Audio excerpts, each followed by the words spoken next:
اور رواداری، غریب پروری اور معاشی مساوات یہ کس نظام میں موجود ہے؟ دنیا کو امن کون سا نظام دے سکتا ہے؟ کوئی سوشلزم کی بات کرتا ہے، کوئی کمیونزم کی بات کرتا ہے، کوئی مغربی جمہوریت کی بات کرتا ہے۔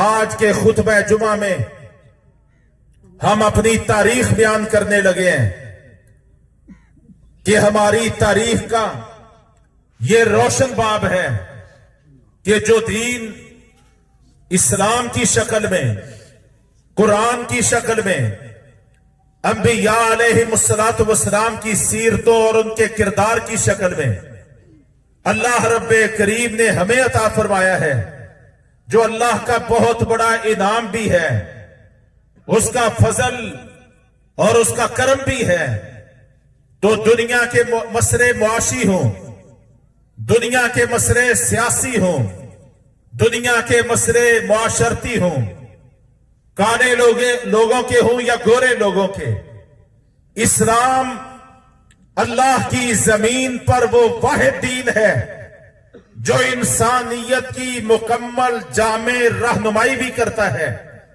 قدم قدم پہ ان کی رہبری بھی کرتا ہے، اور زندگی کے پل پل پہ ان کے مسائل کے حل کا جامع منصوبہ پروگرام بھی اپنے دامن میں رکھتا ہے۔